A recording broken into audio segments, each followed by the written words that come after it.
Good morning बच्चों, class 12। जैसा कि फर्स्ट पेपर में कल हम करा रहे थे आपको केमिकल काइनेटिक्स, रासायनिक बल गति, उसमें आपको कल न्यूमेरिकल पढ़ा रहे थे, चैप्टर पूरा हो गया था। आज आपको हम उसी के आगे नेक्स्ट चैप्टर सरफेस केमिस्ट्री यानी चैप्टर फर्स्ट पेपर में आज 5 स्टार्ट करना है। चैप्टर 5, चैप्टर नेम है पृष्ठ रसायन। पृष्ठ रसायन, सरफेस केमिस्ट्री। सभी लोग डाल लें फर्स्ट पेपर चैप्टर 5 पृष्ठ रसायन।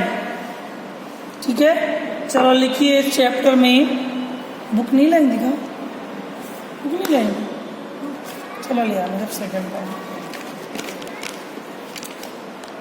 सरफेस केमिस्ट्री, पृष्ठ रसायन।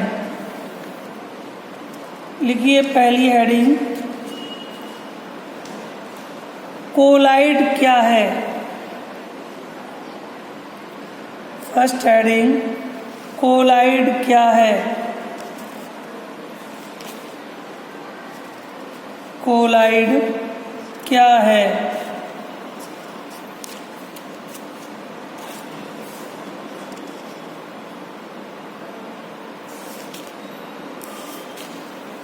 लिखिएगा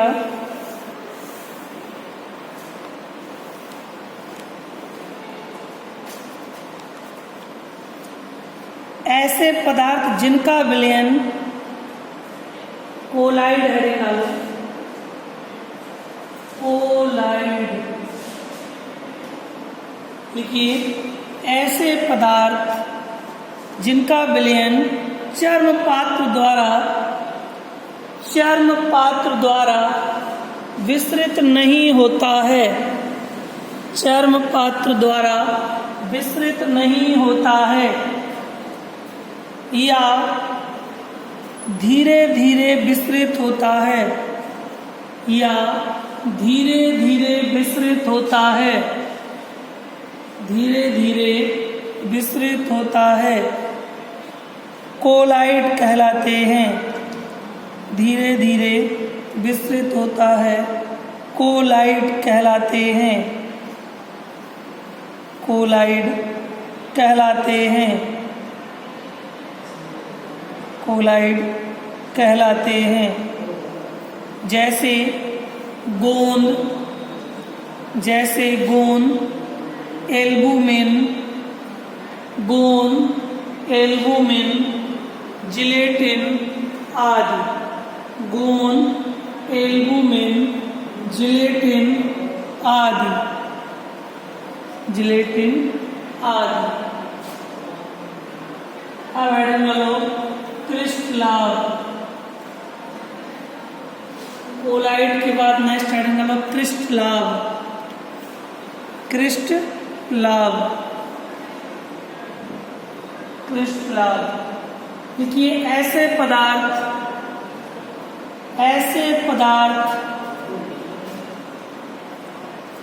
जिनका विलयन चर्म पात्र द्वारा, ऐसे पदार्थ जिनका विलयन चर्म पात्र द्वारा तीव्र गति से छन जाता है, तीव्र गति से छन जाता है, क्रिस्टलाव कहलाते हैं।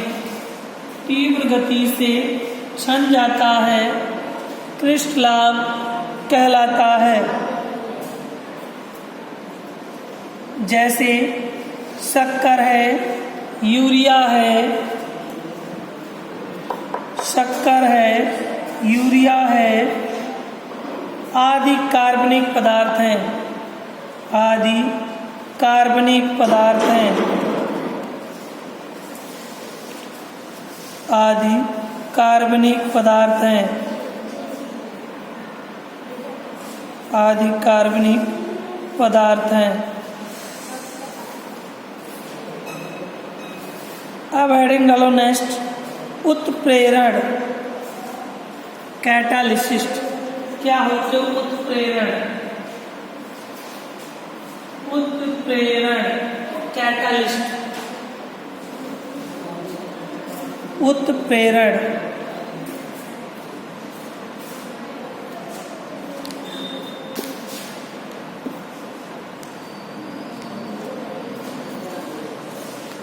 लिखिए,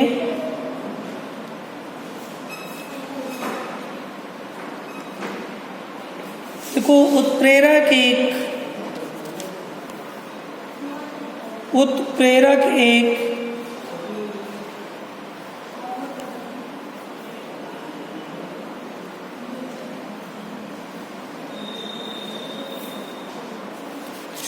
का ही परिभाषा। लिखिए,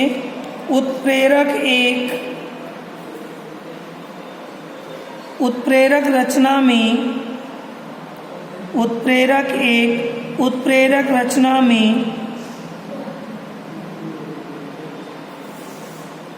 उसकी गति को उत्प्रेरित करता है,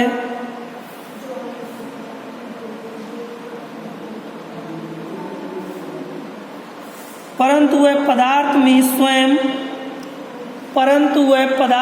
स्वयं उत्प्रेरक का कार्य नहीं करता है। उत्प्रेरक का कार्य नहीं करता है।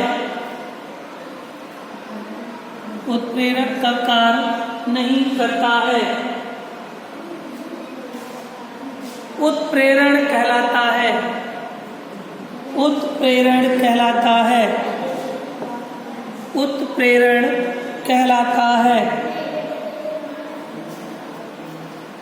और इस घटना को उत्प्रेरक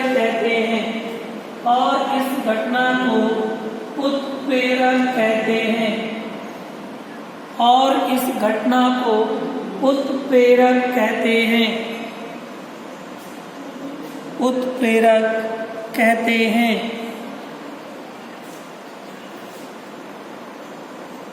उत्प्रेरण मुख्यतः 4 प्रकार के होते हैं।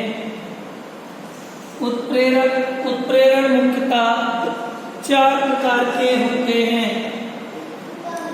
नंबर 1 धनात्मक उत्प्रेरण। नंबर 2 ऋणात्मक उत्प्रेरण। नंबर 3 स्व उत्प्रेरण। नंबर 4 प्रेरित उत्प्रेरण।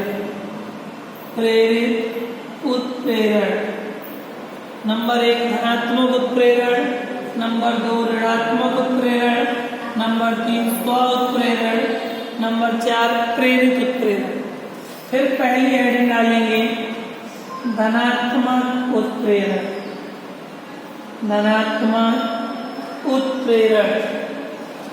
फर्स्ट हेडिंग डालेंगे धनात्मक उत्प्रेरण।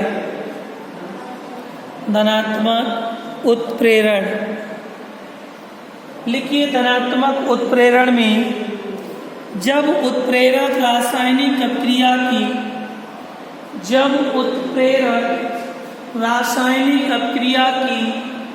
गति को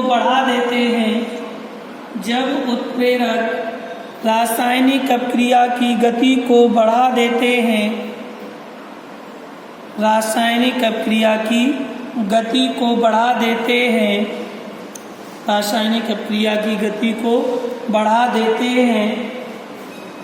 तो यह घटना धनात्मक उत्प्रेरण कहलाती है।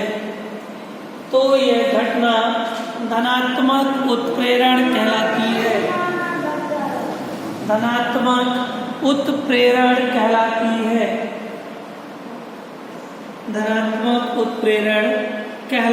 है।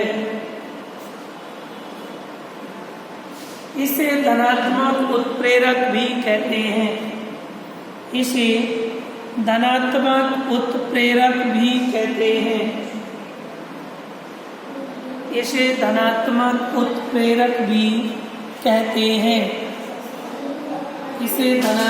उत्प्रेरक भी कहते हैं।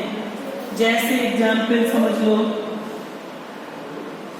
2KClO3 गिव्स, यहाँ पर धनात्मक उत्प्रेरक का कार्य हो रहा है 2KCl + 3O2, या यहाँ पर लिख लेंगे MnO2, जो मैग्नीज डाइऑक्साइड की उपस्थिति है, ये पता किसका कार्य कर रही है, धनात्मक उत्प्रेरक का कार्य कर रही है। जैसे दूसरा एग्जाम्पल Fe प्लस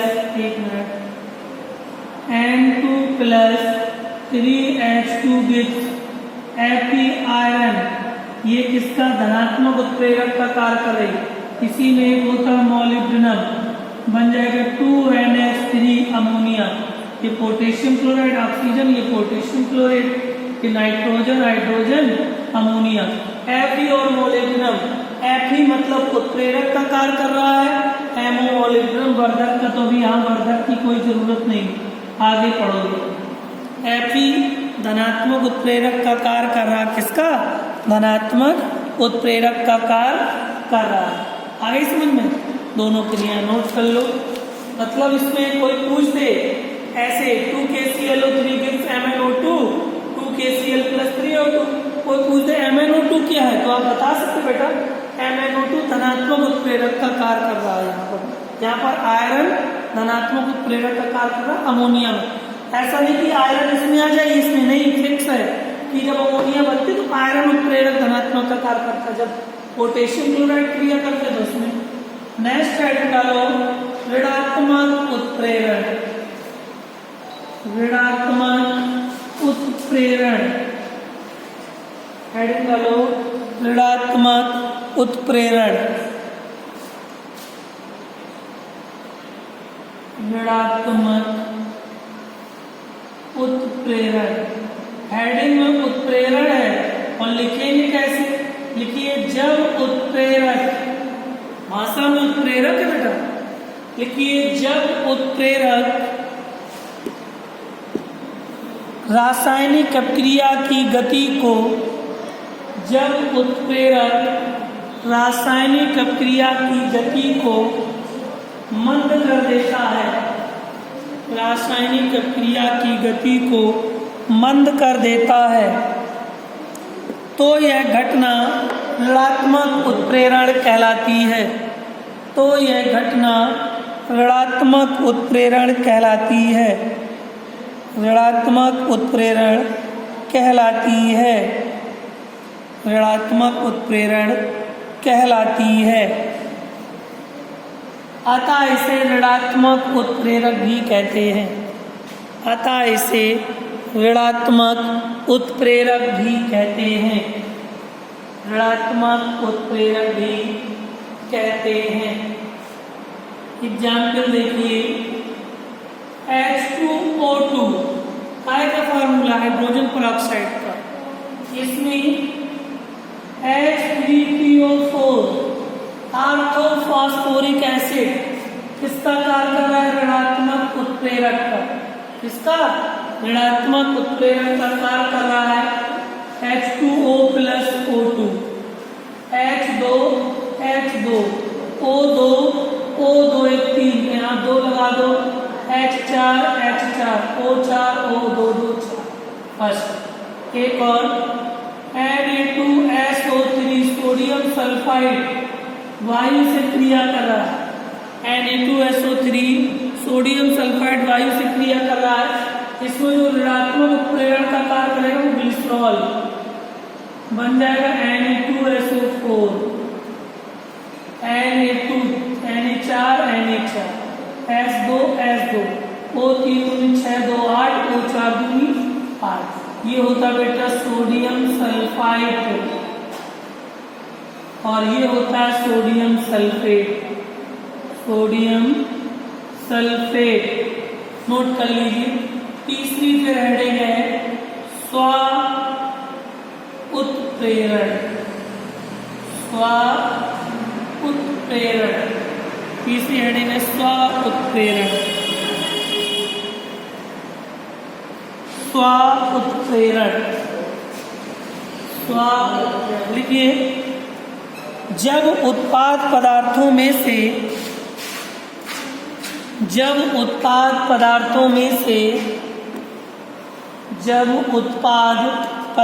में से कोई पदार्थ उत्प्रेरक का कार्य करता है, जब उत्पाद पदार्थों में से, ये उत्पाद होता है बाहर वाला प्रोडक्ट, जब उत्पाद पदार्थों में से कोई पदार्थ उत्प्रेरक का कार्य करता है, कोई पदार्थ उत्प्रेरक का कार्य करता है, तो इसे स्व उत्प्रेरण कहते हैं, तो इसे स्व उत्प्रेरण कहते हैं,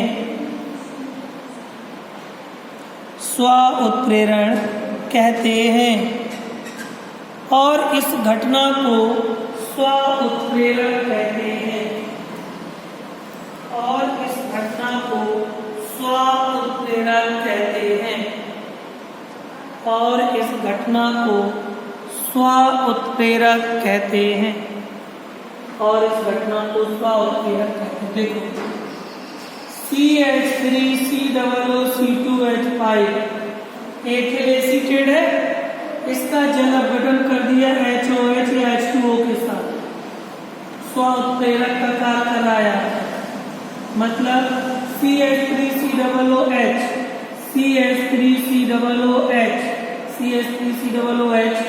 प्लस C2H5OH, यहाँ पर लिख सकते हैं स्व उत्प्रेरक का कार्य क्या कर रहा है, एसिटिक अम्ल क्या कर रहा है, स्व उत्प्रेरक का कार्य क्या कर रहा है, एसिटिक अम्ल बना क्या, एथिल एल्कोहल, एथिल एल्कोहल लिख लो।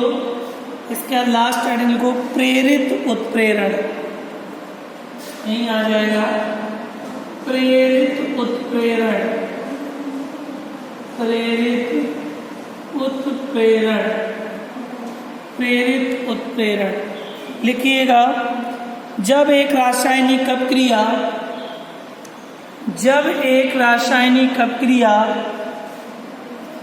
किसी दूसरी रासायनिक अपक्रिया के लिए, जब एक रासायनिक अपक्रिया किसी दूसरी रासायनिक अपक्रिया के लिए उत्प्रेरक का कार्य करती है, उत्प्रेरक का कार्य करती है, उत्प्रेरक का कार्य करती है, प्रेरित उत्प्रेरण कहलाती है, प्रेरित उत्प्रेरण कहलाती है, प्रेरित उत्प्रेरण कहलाती है। इस घटना को प्रेरित उत्प्रेरक भी कहते हैं, इस घटना को प्रेरित उत्प्रेरक भी कहते हैं, प्रेरित उत्प्रेरक भी कहते हैं, प्रेरित उत्प्रेरक भी कहते हैं। जैसे सोडियम सल्फाइड का ऑक्सीकरण हो जाता है, एग्जाम्पल देख लो, Na2SO3 सोडियम सल्फाइड का ऑक्सीकरण हो जाता है, चाहे तो O2 से क्रिया कर दो या O2 कह दो, तो Na2SO4 सोडियम सल्फाइड बन जाएगा, पूरा balance Na2SO4 Na4S2 O3 6 2 8 O4 दुनिया, सोडियम सल्फाइड का ऑक्सीकरण किया वायु के साथ, सोडियम सल्फेट बन गया, सोडियम सल्फेट बन गया, फर्स्ट पार्ट। तथा second part sodium arsenide, sodium arsenide,